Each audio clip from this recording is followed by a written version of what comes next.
Hello दोस्तों, मैं रतन रावत आप सभी का I can and I will pay स्वागत करता हूँ। जैसा कि हमने आप लोग को बताया था, यूट्यूब पे जो हमारी क्लासेस आएगी विद एनालिसिस होगी। जो भी क्वेश्चंस हम लोग करेंगे विद एनालिसिस करेंगे, एक एक चीज़ को पढ़ेंगे और वहाँ से कितने सारे क्वेश्चंस बन सकते हैं उस चीज़ को हम लोग वॉच करेंगे। ठीक है, तो क्लास स्टार्ट करते हैं। और जितने सारे लोग नए हो और जितने सारे लोग ऑलरेडी हो, ठीक है, सभी लोग सब्सक्राइब भी कर लेना, बेल आइकन को भी क्लिक कर देना और इस चैनल को सपोर्ट करो। आप सभी के सपोर्ट की नीड्स है।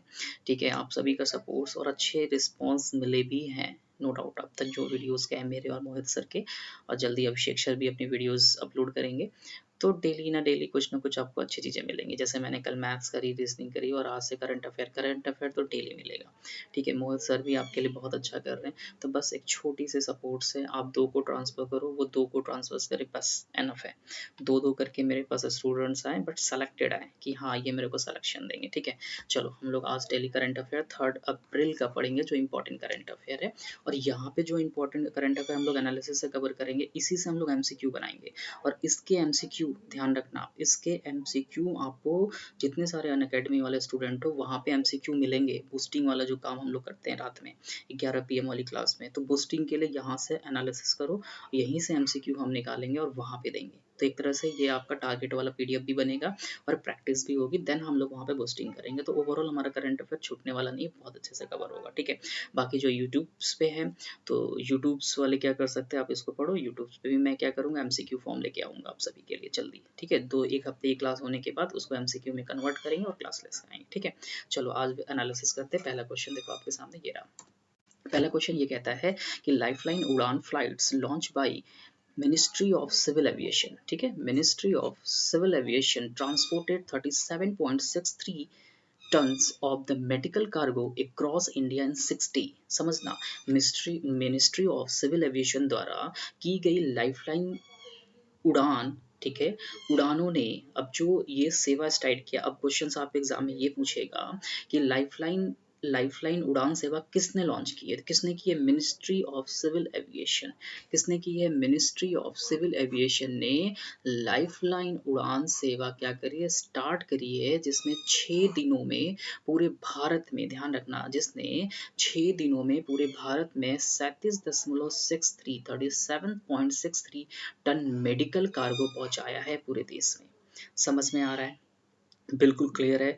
मतलब क्वेश्चंस आप एग्जाम में यहाँ से ये पूछेगा कि लाइफलाइन उड़ान फ्लाइट्स जो लॉन्च हुआ है किसने लॉन्च किया है, तो मिनिस्ट्री ऑफ सिविल एविएशन। ठीक है, कितने टन मेडिकल कार्गोस जो अक्रॉस इंडिया इन्होंने 6 डेज में कवर करी, तो कितने करी है, देखो यहाँ पे मैंने साफ साफ लिखा है 37.63 टन्स जो है इन्होंने मेडिकल कार्गोस पूरे इंडिया में 6 डेज में क्या करी है, कवर्ड करी है। ठीक है, तो यहाँ से क्वेश्चन से ही एग्जामिनर पूछ सकता है कि लाइफलाइन जो उड़ान फ्लाइट्स है किसने लॉन्च की है, तो किसने की है, एमओसीए ने, मिनिस्ट्री ऑफ सिविल एविएशन ने की है हमारे। ठीक है, कितना टन कार्गो इन्होंने क्या किया, मेडिकल कार्गो अक्रॉस इंडिया में करा है, तो कितना करा है, 37.63 टन करा है। ठीक है, कितने दिनों में करा है, तो 6 डे में करा है। ठीक है, तो यहाँ से 3 क्वेश्चन बन सकते हैं। तो किसने इस लाइफलाइन उड़ान फ्लाइट्स लॉन्च करी है, तो मिनिस्ट्री ऑफ सिविल एविएशन ने करी है। कितने टन करी है, 37.63 करी है। कितने दिनों में करी है, 6 डेज में करी है। Right, clear.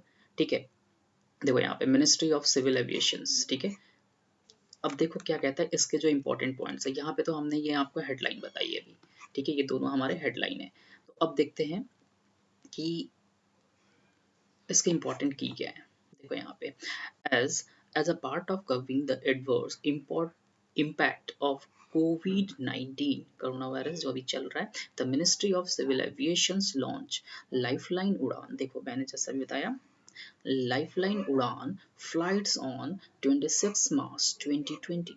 ठीक है, इन्होंने जो पहला स्टार्ट किया था 26 मार्च 2020 को चालू किया था, for movement of medical and initial supplies across India. ठीक है, अभी जस्ट मैंने बताया मेडिकल कार्गो के लिए, मेडिकल जितनी भी सारी चीज़ों के लिए, ओवर अ 6 डे, 6 ही दिन में। ठीक है, over a 6 day period, that is till 31st March 2020, 74 flights have been operated which had covered a aerial distance of over 70,000 km to transport 37.63 tons of medical cargo out of which more than 22 tons was transported on 31st March 2020। अब देखो यहाँ से questions और क्या निकलते हैं, इस चीज को बहुत अच्छे से समझते हैं। अभी जस्ट मैंने आपको क्या बताया यहाँ पे समझना, कि जो लाइफलाइन उड़ान फ्लाइट्स थी मिनिस्ट्री ऑफ सिविल एविएशन के थ्रू स्टार्ट की गई है, लॉन्च की गई है, जिसमें 37.6 tons medical cargos across India 6 days में क्या की गई है,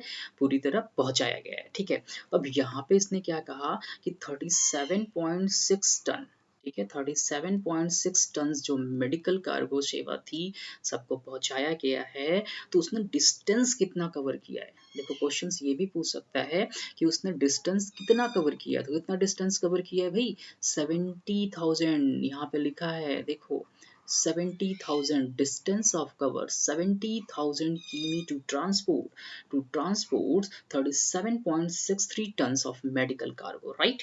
यहाँ तक बिल्कुल क्लियर है, कोई दिक्कत नहीं होनी चाहिए जहाँ तक मेरे थे। और कितने दिन में, कब से स्टार्ट हुआ है, एग्जामिनर ये भी पूछ सकता है, 6 डेज तो पूछा है, कब से स्टार्ट हुआ है, 26 मार्च 2020 को इन्होंने स्टार्ट करी थी। और 6 डेज में इन्होंने क्या करा है, 6 डेज मतलब till 31st March, till 31st March 74 flights have been operated which had the covered an aerial distance of 70,000 km to transport 37.63 tons of medical cargo, out of which more than 22 tons was transported on March 31st 2020। ठीक है, अब देखो जो questions cover होता है, जैसे पीछे मैंने 3 क्वेश्चन बताया कि एग्जामिनर पूछ सकता है, यहाँ से क्या राइज होगा, जो कि 6 डेज था हमारा, हमें ये पता था, तो 6 डेज में ये पूछ सकता है कब से कब तक, तो 26 मार्च से लेके 31st मार्च तक कितने सारे फ्लाइट्स का इन्होंने यूज किया, तो 74 फ्लाइट्स का इन्होंने क्या किया है, यूज करा है, ऑपरेट करिए इससे। ठीक है, और 37.6 टन क्या करा, मेडिकल कार्गो पूरी जगह इन्होंने क्या करा, ट्रांसपोर्ट करिए। ठीक है, बिल्कुल क्लियर है यहाँ तक, बिल्कुल छोटा सा टॉपिक था बट इंपॉर्टेंट टॉपिक था, मैंने पूरी चीज़ें बताई आपको। अब इसको थोड़ा हिंदी वाले स्टूडेंट्स के लिए बता देते हैं हिंदी में। कोविड-19 के प्रतिकूल प्रभाव को रोकने के लिए, ठीक है, रोकने के एक भाग के रूप में नागरिक उड्डयन मंत्रालय मिनिस्ट्री ऑफ सिविल एविएशन ने पूरे भारत में चिकित्सा आवश्यक आपूर्ति की आवाजाही के लिए 26 मार्च 2020 को लाइफलाइन उड़ान स्टार्ट किया है। ठीक है, मतलब हमारे इंडिया में जो कोविड-19 की वजह से जो प्रॉब्लम्स आ रही हैं मेडिकल्स में, दवा में, इन सबको पूरी कंप्लीट करने के लिए, जो कमियां हैं उसको पूरी कंप्लीट करने के लिए मूवमेंट्स को, ठीक है, इन्होंने क्या किया, 26 मार्च 2020 को लाइफलाइन उड़ान सेवा स्टार्ट करी। ठीक है, उड़ानें शुरू की हैं 6 दिन की अवधि, यानी 31 मार्च 2020 तक। ठीक है, 6 दिन की अवधि मतलब 6 डेज के अंदर में इन्होंने 74 उड़ानें संचालित की हैं। अभी जस्ट मैंने आपको बताया है कि 27 flights have been operated which had cover and release distance over the 17 kilometre transport. ठीक है, फिर यहाँ पे बोला जिसमें 37.6 टन मेडिकल कार्गो परिवहन के लिए 17,000 किलोमीटर से अधिक की हवाई दूरी तय की गई है। ठीक है, तो ये जो डिस्टेंस पूछेगा कि 37.63 जो turns of medical cargo out of which 32 tons of transport on 31st मार्च, तो इसने डिस्टेंस कितना कवर करी है। ठीक है, तो डिस्टेंस कितना करा है इन्होंने कवर, पूरा 70,000 किलोमीटर्स की हवाई, अधिक की हवाई यात्रा की है, ध्यान रखना। तो बहुत इंपॉर्टेंट क्वेश्चन है, कहाँ कहाँ से एग्जामिनर पूछ सकता है, मैंने आपको इंडिकेट कर दिया, बता भी दिया है। ठीक है, नेक्स्ट इसका देखते हैं इंपॉर्टेंट टॉपिक क्या है, इंपॉर्टेंट पॉइंट इसके क्या हो सकते हैं। देखो नेक्स्ट क्या बोलता है, द फ्लाइट्स ऑपरेट्स इंक्लूडेड। अब देखो इसमें कौन, अब जो यहाँ पे अभी जस्ट आपने देखा कि 74 फ्लाइट्स हैं, कितने हैं, 74, यहाँ पे देखो ना, यहाँ पे लिखा है ना कितनी है, 74 फ्लाइटेड यहाँ पे लिखी, तो कौन कौन सी किस किस एजेंसी की फ्लाइट्स थी, तो यहाँ पे लिखा है the flights operates including air India. ठीक है, इंक्लूडिंग एयर इंडिया, समझना ये बहुत इंपॉर्टेंट है, अलायंस एयर, ठीक है, IAF इंडियन एयरफोर्स, ठीक है, Pawan Hens and private careers. ठीक है, it should be noted that out of 74 flights, 56 have been operated by the Air India Group. ध्यान रखना, जो 74 फ्लाइट्स पूरी इन्होंने यूटिलाइज करी है, मतलब ऑपरेट करी है, उसमें से 56 जो फ्लाइट्स थी have been operated by the Air India group. तो 56 फ्लाइट को कौन ऑपरेट कर रहा था? एयर इंडिया ग्रुप कर रही थी। समझ में आ गया? Air India has also collaborate with Indian Air Force. ठीक है, ध्यान रखना कि Air India also collaborated with Indian Air Force IAF to carry consignments of for Ladakh, ठीक है, दिमापुर, इम्फाल, गुवाहाटी एंड पोर्ट ब्लेयर। क्लियर है यहाँ तक?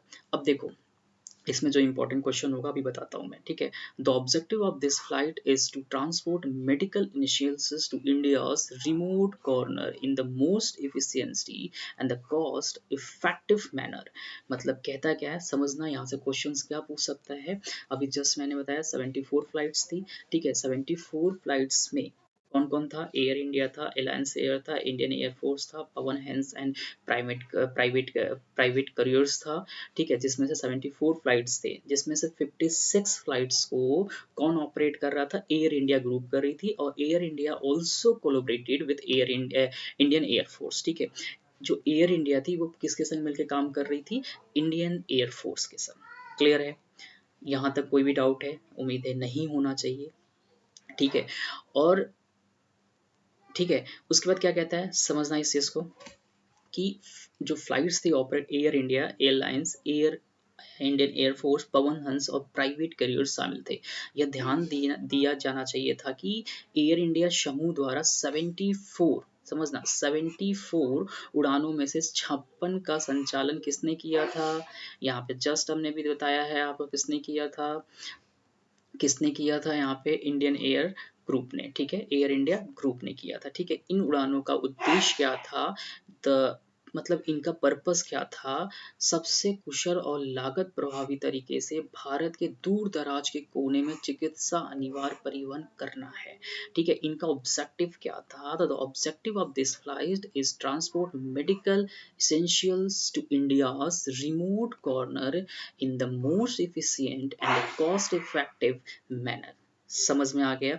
मतलब किसी भी कोने में कुछ भी हो, हर एक चिकित्सा को, हर एक मेडिकल से रिलेटेड चीजें मिल सके, दूर दराज कहीं भी हो भारत के, ठीक है, उनको हर एक चीजें फैसिलिटीज मिल सके, इसका मेन ऑब्जेक्टिव ये था। तो बिल्कुल क्लियर होना चाहिए, और बिल्कुल क्लियर होना चाहिए, यहाँ पे कोई डाउट होना भी नहीं चाहिए आपको। और फिर यहाँ पे एक छोटा सा डाउट देखो यहाँ पे हो सकता है, Indian air force to carry for Ladakh, ठीक है, दीमापुर, इम्फाल और गुवाहाटी एंड द पोर्ट ब्लेयर, ठीक है। ये अब यहाँ तक हमें नहीं लगता कि यहाँ पे कोई भी डाउट्स आपको होना चाहिए, ठीक है। अब थोड़ा सा इसके बारे में जान जाते हैं कि ये है क्या। देखो, इंटरनेशनल मेजर, ठीक है, अंतर्राष्ट्रीय जो भी उपाय है, मेजर्स हैं, जो भी मिला है कोविड के लिए, देख क्या है, ठीक है। देखो, ministry of civil aviation MOCA and Air India are formulating plans with the Chinese authorities to initiate a cargo air bridge between India and China for the critical medical supply for 3rd April 2020 onward, ठीक है। Air ministry of civil aviation और Air India 3 अप्रैल 2020 के बाद, ठीक है, जितनी सारी, ठीक है, initiate cargo air bridge between India and China for critical medical supplies for 3 अप्रैल 2020, मतलब 3 अप्रैल 2020 के बाद से जितने भी इम्पोर्टेंस, ठीक है, मेडिकल से रिलेटेड आपूर्तियां या जरूरतें भारत और चाइना के बीच, ठीक है, जितने भी, मतलब एक तरह से आप कह सकते हो मेडिकल से रिलेटेड जो भी इंपॉर्टेंट चीजें हैं, जरूरतें हैं, उसमें भारत और चाइना के बीच एक कार्गो एयर ब्रिज शुरू की गई है, ठीक है। करने के शुरू की गई है या करने के लिए चीनी अधिकारियों, मतलब चीनी के जो भी मिनिस्टर्स हैं, जो भी ऑफिसर्स हैं, उनके साथ इसके योजना बनाने की बातचीत चल रही है। मतलब क्लियर हो रहा है? मतलब ये कह रहा है कि ministry of civil aviation and Air India are formulating plans with Chinese authorities, जो चाइना के ऑफिसर्स होंगे, वहाँ की ऑथोरिटीज होगी, to initiate a cargo air bridge between, देखो अब ये क्या करेंगे इंडिया वाले, कि चाइनीज जो भी ऑथोरिटीज है उनसे संपर्क करेंगे, cargo initiate a cargo air bridge between India and China, ठीक है। तो ये क्या करेंगे, एक कार्गो एयर ब्रिज की शुरुआत करने वाले हैं जो कि इंडिया और चाइना के बीच होगा, समझ में आ रहा है, जिसमें क्या करेंगे, जो भी इम्पोर्टेंट मेडिकल से रिलेटेड जो भी ऑब्जेक्ट होंगे, जो भी सामान होंगे, उसको सप्लाई करेंगे, जो कि स्टार्ट कब से कर रहे हैं, 3 अप्रैल 2020 ऑनवर्ड। ठीक है, ये योजना इन्होंने बनाया है, इस चीज़ की इन्होंने बात करना चालू किया है। ठीक है, अब क्वेश्चन आपको ये पूछेगा, एक क्वेश्चन यहाँ पे पूछ सकता है कि कार्गो, ठीक है, air bridge, cargo air bridge किसके किसके बीच में चालू की गई है, ये योजना किसके किसके बीच में चालू गई है, तो किसके किसके बीच में चालू गई है, हमारा इंडिया और चाइना। ठीक है, ये एग्जाम में यहाँ पे क्वेश्चन पूछ सकता है। तो कब चालू की गई है, 3 अप्रैल से। कब की गई है, 3 अप्रैल 2020 से। ठीक है, योजना बनाई गई है। ठीक है, अब हम लोग जानते हैं about ministry of civil aviation के बारे में थोड़ा जान जाते हैं, जो कि हमारे इंडिया का है। तो यूनियन मिनिस्टर से कौन है, हरदीप सिंह पुरी। ठीक है, मिनिस्ट्री ऑफ, ठीक है, मिनिस्ट्री ऑफ सिविल एविएशन में, ठीक है, मिनिस्ट्री ऑफ सिविल एविएशन के जो यूनियन मिनिस्टर है वो कौन है, हरदीप सिंह पुरी हैं। ठीक है, जो सेक्रेटरी हैं, जो सचिव हैं, वो कौन है, प्रदीप सिंह करोला। कौन है, प्रदीप सिंह करोला। एग्जाम में आपको क्वेश्चन पूछ सकता है कि यूनियन मिनिस्टर कौन है मिनिस्ट्री ऑफ सिविल एविएशन के, तो हरदीप सिंह पुरी हैं। ठीक है, सेक्रेटरी कौन है, सचिव कौन है, तो प्रदीप सिंह करोला है। ठीक है, इन दोनों को ध्यान रखिएगा। एक क्वेश्चन ये पूछ सकता है कि ये पूछ सकता है कार्गो एयर जो ब्रिज स्टार्ट किया गया, किससे किसके बीच में चालू किया, इंडिया और चाइना के बीच में चालू किया गया है। कब चालू किया गया, 3 अप्रैल 2020 को चालू किया गया है। तो जो भी इंपॉर्टेंट चीज़ें रही है मैंने आपको बता दिया है। बाकी हिंदी वाले यहाँ पे हिंदी आप सभी पढ़ लेना। ठीक है, सेम चीज़ें जो मैंने इंग्लिश में समझाई वही चीज़ हिंदी में है। ठीक है, चलो दूसरे टॉपिक्स पे आते हैं। दो टॉपिक कवर करेंगे, ये पहली टॉपिक कवर है। तो इसमें जहाँ तक हमें लगता है कि कुछ भी छूटा छूटा नहीं है। ठीक है, जो भी एमसीक्यू एग्जामिनर पूछ सकता है वो भी मैंने आपको बता दिया है। ठीक है, लाइफलाइन उड़ान फ्लाइट्स कब लॉन्च की गई है, तो कब लॉन्च की गई है, तो यहाँ पे मैंने जस्ट आपको बताया है 26 मार्च को लॉन्च की गई थी, जो कि 6 दिनों में इसने कवर किया है। 6 दिन तक चला है, 31 मार्च तक, जिसमें 74 फ्लाइट्स क्या थे, ऑपरेट कर रहे थे, जिसमें से 56 जो फ्लाइट्स थी वो कौन ऑपरेट कर रहा था, एयर इंडिया ग्रुप कर रही थी। ठीक है, इन्होंने कितना टन्स मेडिकल कार्गो जो कि ट्रांसपोर्ट करा है, 37.6 टन मेडिकल कार्गो इन्होंने कवर करी है। ठीक है, और कितना डिस्टेंस कवर करा है, 70,000 इन्होंने ये क्या करा, डिस्टेंस को कवर करा है। ठीक है, तो ये इंपॉर्टेंट चीज़ें मैंने आपको सब बता दी है। ये कौन ऑपरेट कर रहा है, तो मिनिस्ट्री ऑफ सिविल एविएशन कर रही है, गवर्नमेंट ऑफ इंडिया कर रही है। ठीक है, उसके बाद मैंने थर्ड वाले में ये बताया कि कितने सारे फ्लाइट्स थी, 74 फ्लाइट्स थी, जिसमें से 56 जो फ्लाइट थी एयर इंडिया ग्रुप कर रही थी, और एयर इंडिया ग्रुप जो है एयर इंडियन एयरफोर्स से कोलैबोरेट्स थी। ठीक है, उसके बाद इसमें कुछ भी नहीं था, जो भी इंपॉर्टेंट चीज़ें थी बता दी। और इसका जो मेन ऑब्जेक्टिव रहा है, transport of medical initials India's remote, जो भी रिमोट एरियाज है वहाँ पे बेहतर, ठीक है, चिकित्सा, ठीक है, बेहतर चिकित्सा से रिलेटेड जो भी इनके ऑब्जेक्ट हैं, जो भी मेडिकल सुविधा है, वो सबको बहुत अच्छे से पहुँच सके, कोने कोने, देश के कोने कोने तक पहुँच सके। तो इनका मेन ऑब्जेक्टिव यही रहा है। ठीक है, और इंडिया और चाइना के बीच में कौन से समझौते हुए हैं, कौन सा इन्होंने योजना बनाया है या योजना बना रहे हैं, तो कौन सा बना रहे हैं, कार्गो एयर ब्रिज। कौन सा बना रहे हैं, ध्यान रखना, कौन सा बना रहे हैं, कार्गो एयर ब्रिज, ये योजना बना रहे हैं जो कि इंडिया और चाइना के बीच में है। ठीक है, जो कि 3 अप्रैल पे इन्होंने भी बात करी है। ठीक है, 3 अप्रैल के बाद मतलब आज के बाद की इनकी प्लानिंग, आज 3 अप्रैल है, आज के बाद मे भी ये चालू भी हो जाए। ठीक है, तो यूनियन मिनिस्टर कौन है, ठीक है, मिनिस्ट्री ऑफ सिविल एविएशन के यूनियन मिनिस्टर कौन है, हरदीप सिंह पुरी हैं। ठीक है, सेक्रेटरी कौन है, प्रदीप सिंह करोला हैं। ठीक है, ये जो इंपॉर्टेंट चीजें थी मैंने आपको बताई है। अब नेक्स्ट टॉपिक पे आते हैं। देखो नेक्स्ट टॉपिक क्या आता है, यूएनएस। ठीक है, यूएनएससी। ठीक है, first is adopt 4 resolutions remotely included a 2518। अब बात आती है सर ये 2518 है क्या। ठीक है, 2518 है क्या, बात आती है सर ये 2518 है क्या। तो अभी हम लोग आगे देखते हैं क्या है, on safety security of peace keepers. ठीक है, 2518 जो कि यूएनएस के थ्रू क्या किया गया है, लॉन्च किया गया है। इसका मेन जो पर्पज है वो ये है, safety security of peace keepers. ठीक है, यूएनएस की खासियत क्या है, क्या क्या इंपॉर्टेंट चीजें इन्होंने बताई है। दूर से संकल्प, इन्होंने क्या बोला है, दूर से ही, ठीक है, मतलब डिस्टेंस से ही इन्होंने क्या किया, एक सुरक्षा, ठीक है, 25-18 सहित शांति रक्षकों की सुरक्षा है। मतलब 25-18 इन्होंने क्या करा है, एक अपनी स्कीम्स लॉन्च की जिसमें क्या है, on safety security of peace keeper. ठीक है, तो देखते हैं इसके बारे में, इसकी क्या है। ये तो आपके टॉपिक्स हो गए। अब इसकी जो जो इंपॉर्टेंट की है वो देखते हैं। देखो इंपॉर्टेंट की यहाँ पे आपके सामने है। इंपॉर्टेंट क्या कहता है इसमें, ऑन 31 मार्च, कब, अब ध्यान रखना ये बहुत इंपॉर्टेंट लाइन है, ऑन 31 मार्च, ठीक है, द यूनाइटेड नेशन, ठीक है, यूएनएससी का कुछ लोग फुल फॉर्म नहीं जानते होंगे, वो भी जान जाओ। ठीक है, यूनाइटेड नेशन सिक्योरिटी काउंसिल, ठीक है, यूनाइटेड नेशन सिक्योरिटी काउंसिल, ठीक है, यूनाइटेड नेशंस सिक्योरिटी काउंसिल, ध्यान रखना यूएनएससी का फुल फॉर्म है। कुछ लोग यहाँ पे कंफ्यूज होंगे जो बिगनर होंगे, तो बिगनर के लिए मैं बोल दे रहा हूँ, यूएनएससी का फुल फॉर्म जान दो, जो यूनाइटेड नेशन सिक्योरिटी काउंसिल। ठीक है, 31 मार्च 2020 को इन्होंने क्या न्यूज रिलीज करी, देखते हैं। अब बोलता है, unanimously adopt for resolution voting for the first time remotely or through video conferencing as the United Nations UN staff work from home due to the coronavirus outbreak. Importantly, UNSC is currently under China's presidency and China's ambassadors to the UN June is the council president. देखो यहाँ पे समझना इसका मतलब क्या है, ये क्या कहना चाह रहे हैं।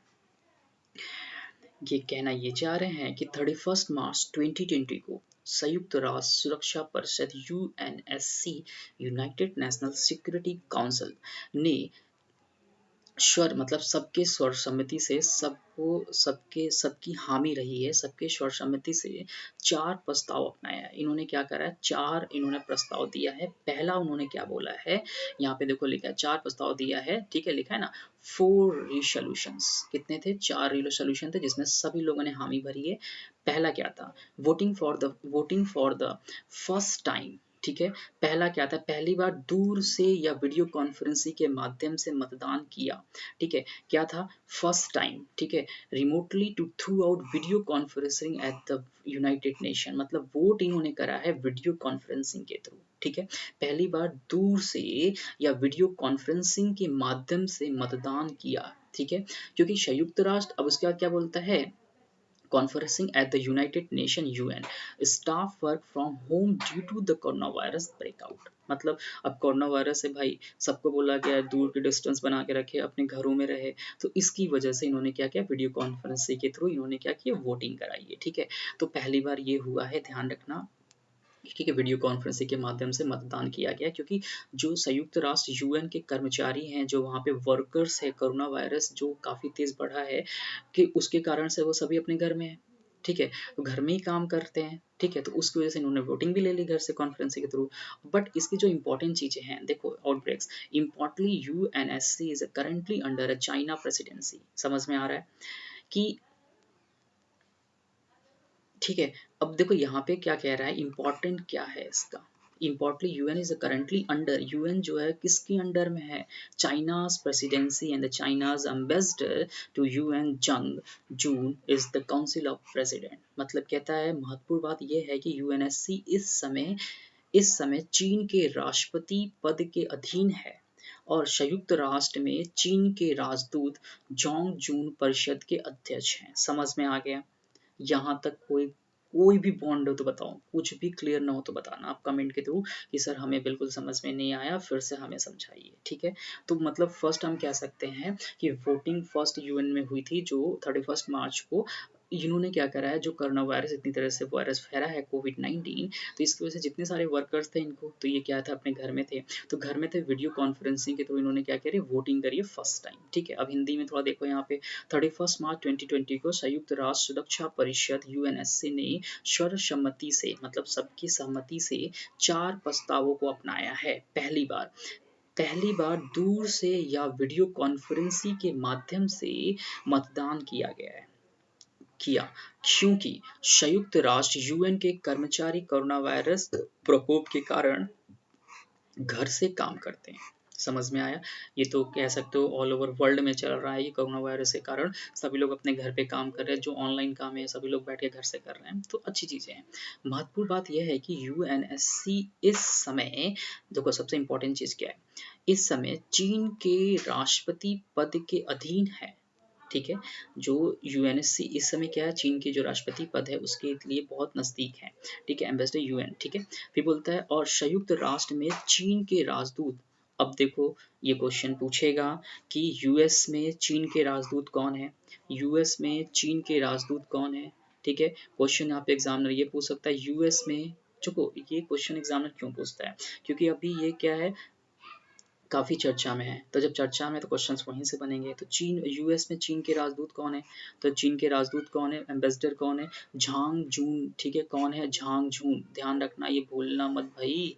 ठीक है, यहाँ पे भी है देखो यूएन, जो यहाँ पे कौन है, झांग जून। ठीक है, भूलना बिल्कुल नहीं, ये बहुत ही इंपॉर्टेंट चीज़ है।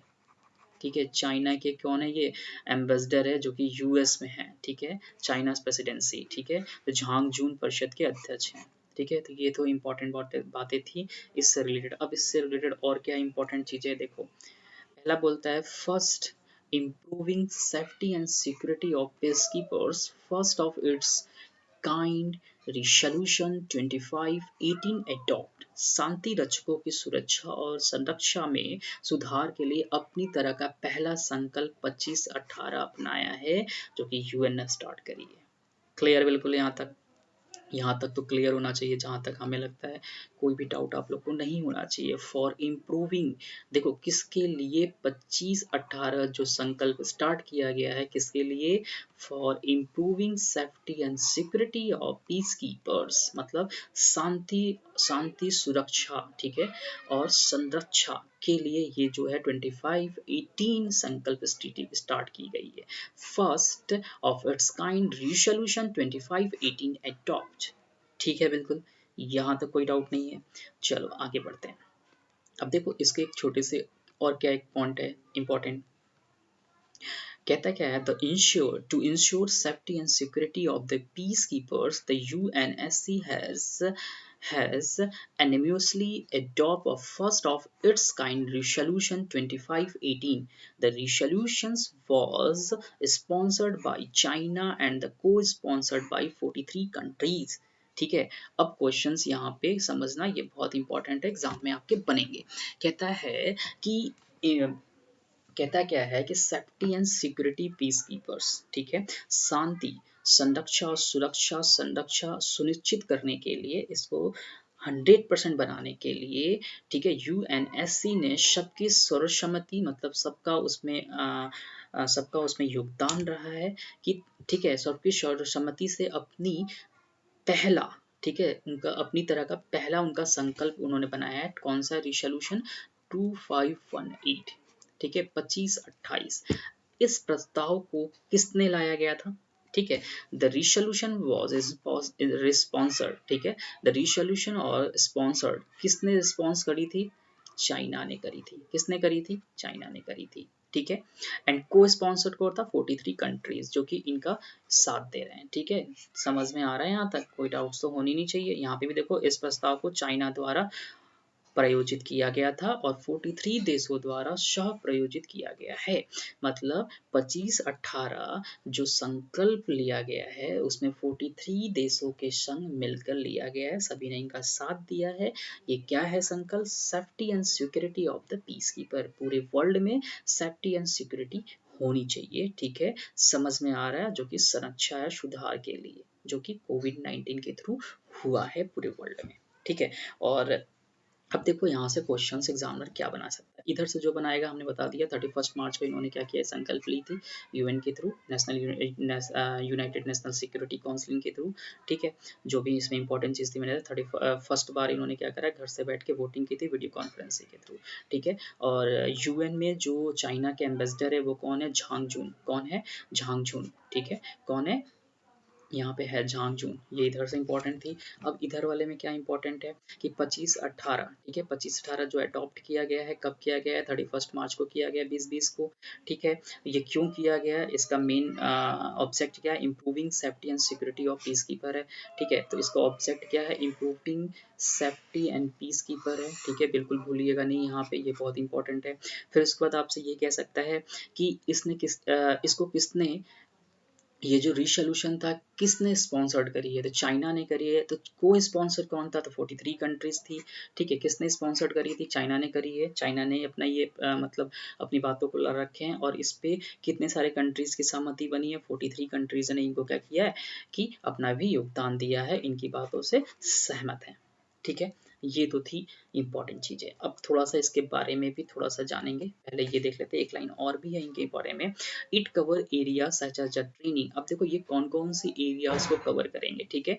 It covers area such as training, health, technologies, partnerships including strengthening training system, improving health, security, relief capabilities, requiring peacekeeping's missing mission to the strength communication, ठीक है, with host countries and build mutual trust, improving the level of the technology applications, ठीक है, strengthening coordinations, ठीक है, mechanism arrangement and supporting the African UN and other regional organization, ठीक है, capacity building through partnerships.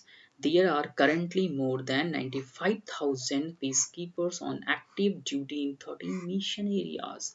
जो 13 अलग अलग mission है इनके अलग अलग एरियाज में, उसमें कितने सारे अभी एक्टिव पीस कीपर्स हैं, तो कितने सारे हैं भाई, 95,000 के पीस कीपर जो कि एक्टिव ड्यूटी पे हैं 13 मिशन में। अब देखो इस चीज को समझना कि यहाँ पे क्या बताने की कोशिश किया गया है और इस पे एग्जामिनर क्या पूछ सकता है।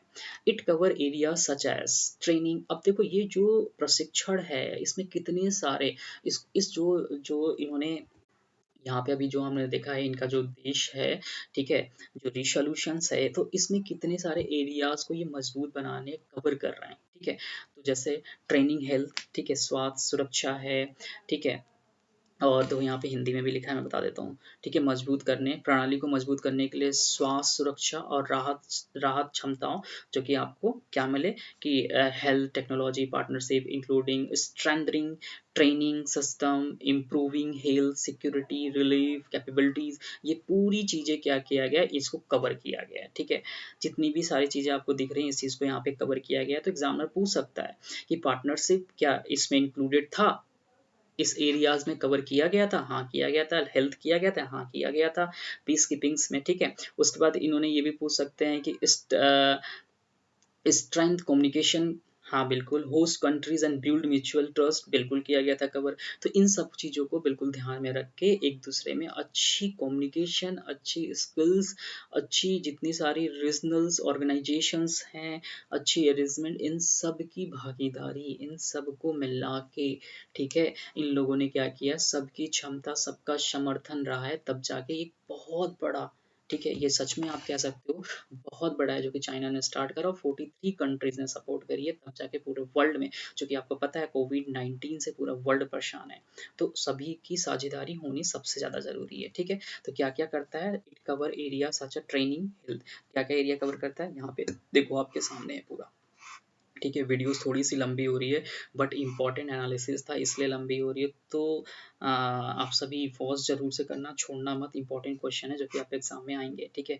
मैं कोशिश करूंगा आगे से कि वीडियो छोटा ही हो, बट क्या करूँ, अच्छी चीज़ें हैं तो बताना ही पड़ेगा, ठीक है। अब देखो वर्तमान में अभी प्रेजेंट टाइम में, ठीक है, द करेंटली मोर देन, ठीक है, 13 मिशन है, कितने हैं, 13 मिशन है, ठीक है। जो उस पे लोग काम कर रहे हैं, पीस कीपर्स कितने कर रहे हैं, 95, ठीक है। तो पूछ सकता है कि वर्तमान में कितने सारे 13 मिशन एरियाज, कितने सारे मिशन काम कर रहे हैं, 13 मिशन एरियाज है, कितने सारे पीस कीपर है, 95,000 पीस कीपर्स है, ठीक है। कितने सारे एरियाज कवर किए गए, ये रहा एरियाज जो कवर किए गए, मैंने सब आपको बता दिया है, ठीक है। तो जितने भी एग्जामिनर क्वेश्चन पूछेगा आपको पता है, वैसे भी मैंने बोला ये आप ऐसे एनालिसिस करो मेरे संग बैठ के, उसके बाद जो हमारी वीडियोज आएगी इस पे पूरी बेस्ड एमसीक्यू होगी, तो एमसीक्यू भी मैं तैयार करा दूंगा। तो ओवरऑल अच्छे क्वेश्चन तैयार होंगे, एग्जाम में कुछ भी छूटेगा नहीं। ठीक है, आ जाओ उनके बारे में कुछ जानते हैं। ठीक है, देखो कुछ जानते हैं, पॉइंट टू बी नोटेड, जो इंपॉर्टेंट पॉइंट है उस चीज को हम लोग जानते हैं। ठीक है, The year 2020, the year 2020, 2020 marks the 75th anniversary of the founding of the UN, which is the critical for the implementations of the Action of Peace Initiative. समझना, 2020 संयुक्त राष्ट्र की स्थापना की 75वीं वर्षगांठ है। सोचो कितनी बड़ी विडंबना है ना, कि यूएन की 2020 जो है 75th एनिवर्सरी है। ठीक है, कौन सी एनिवर्सरी है?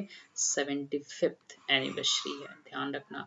अब यहाँ से क्वेश्चन पूछेगा 2020 में यूएन की कौन सी एनिवर्सरी मनाई गई या कौन सी एनिवर्सरी थी? तो 75th एनिवर्सरी थी, या 75th एनिवर्सरी यूएन की कब थी? तो 2020 में थी। क्वेश्चन चाहे ऐसे पूछे, क्वेश्चन चाहे ऐसे पूछे, दोनों का आंसर आपको पता है। ठीक है, अब जो कि इनका जो पहल था वो क्या था? ठीक है, founding of the UN which is critical of the implementations of the action of the peace, शांति के लिए कार्रवाई। ठीक है, जो कि शांति के लिए कार्रवाई पहल के कार्यबंद के लिए महत्वपूर्ण है। समझ में आ गया? अब भाई इनकी 75th एनिवर्सरी है यूएन की। ठीक है, बट एक बात बताओ, उस टाइम कोविड-19 से पूरा वर्ल्ड परेशान है, तो ये क्या कर सकते हैं? तो एक ही चीज कर सकते हैं ना भाई, कि शांति के लिए कार्रवाई कर सकते हैं, इम्प्लीमेंटेशन कर सकते हैं। UN which is the critical of the implementation of the action of the piece initiative. ठीक है, यहाँ तक कोई डाउट नहीं होना चाहिए। अब थोड़ा सा हम लोग जान जाते हैं अबाउट यूएनएस। ठीक है, स्टेबलाइजमेंट कब हुई थी, इसकी स्थापना कब हुई थी? 1945 में यूएनएस की स्थापना हुई थी। ठीक है, यहाँ तक कोई डाउट नहीं होना चाहिए। इसका हेडक्वार्टर कहाँ है? न्यूयॉर्क में। हेडक्वार्टर कहाँ है? न्यूयॉर्क में है। ठीक है, यूनाइटेड स्टेट यूएस में। ठीक है, मेंबर्स कितने हैं? मेंबर्स कितने यूएन के? मेंबर्स कितने? मेंबर ऑफ यूएनएससी कितने? 15 है, जिसमें इंडिया नहीं है। जिसमें इंडिया नहीं है, जिसमें इंडिया नहीं है, ध्यान रखना इस चीज को, जिसमें इंडिया नहीं है। ठीक है, फिर से समझाते हैं, एक बार फिर से समझो।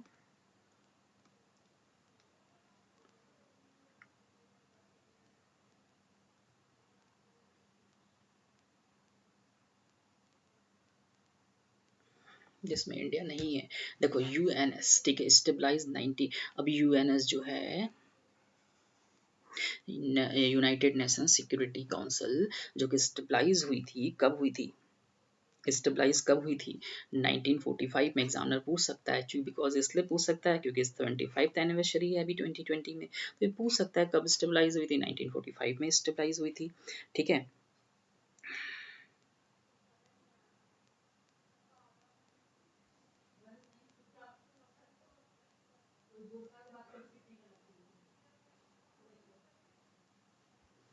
ठीक है, तो उसके बाद सॉरी, फिर अब ये भी पूछ सकते हैं कि भाई हेडक्वार्टर कहाँ है? तो न्यूयॉर्क में हेडक्वार्टर है, यूनाइटेड स्टेट। ठीक है, कहाँ पे है? यूनाइटेड स्टेट, न्यूयॉर्क में इसकी हेडक्वार्टर है। ठीक है, अब देखो यहाँ पे क्वेश्चंस क्या और बन सकता है, आपको मैं ये बता देता हूँ। ठीक है, और मेंबर्स कितने हैं? 15 मेंबर्स है। कितने हैं? 15 मेंबर्स है। कितने हैं? यहाँ पे भी आप देख सकते हो 15 मेंबर है। ठीक है, जिसमें भारत नहीं है।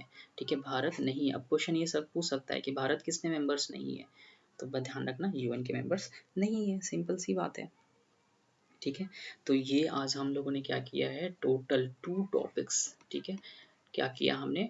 2 टॉपिक्स कवर करिए। बहुत ही इंपॉर्टेंट टॉपिक था, बहुत ही इंपॉर्टेंट टॉपिक हम लोगों ने कवर करी है। ठीक है, इससे जितने सारे इंपॉर्टेंट क्वेश्चन बन सकते हैं वो भी मैंने आपको बता दिया है। तो डेली अगर आप चाहते हो कि भाई मेरे को करंट अफेयर विद एनालिसिस मिले इस तरह, तो चैनल को सब्सक्राइब ज़रूर से कर लेना, बेल आइकन दबा लेना। ठीक है, और सॉरी आज की वीडियोस ज़्यादा थोड़ी लंबी हुई है, बट कोशिश करूँगा नेक्स्ट टाइम से वीडियोस को और छोटी करूँ, कम समय में अच्छे क्वेश्चंस दूँ। ठीक है, तो आज हम लोगों ने अच्छी चीज़ें करी हैं और इसके आपको एमसीक्यू भी जल्दी मिल जाएंगे हमारे चैनल्स पे। ठीक है, तो जितने सारे लोग आप सभी वॉच करोगे या देखोगे तो अपने जो भी आपके खुद के जो थॉट्स हैं, मतलब क्लास करने के बाद आपको लग रहा है नहीं अच्छा है, अगर अच्छा है तो विद कमेंट्स अपनी बातें मेरे तक पहुँचाना। अच्छा लगे तो भाई सब्सक्राइब भी कर लेना, दोस्तों में थोड़ा शेयर कर लेना, 1-2 दोस्तों को करना, ज़्यादा नहीं, क्योंकि आपके पास टाइम नहीं होती, तैयारी करते हो, है ना? और बेल आइकन दबा लेना और बस शुरू है, स्टार्ट है आपके लिए नई पहल।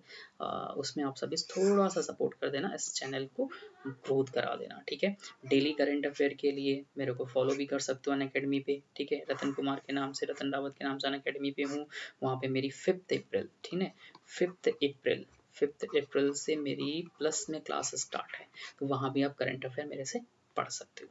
चलो, तब तक के लिए बाय बाय, गुड आफ्टरनून आप सभी को। मुलाकात होगी हमारी कल फिर से 4 अप्रैल करंट अफेयर के साथ, ठीक है? चलो, ओके, बाय बाय।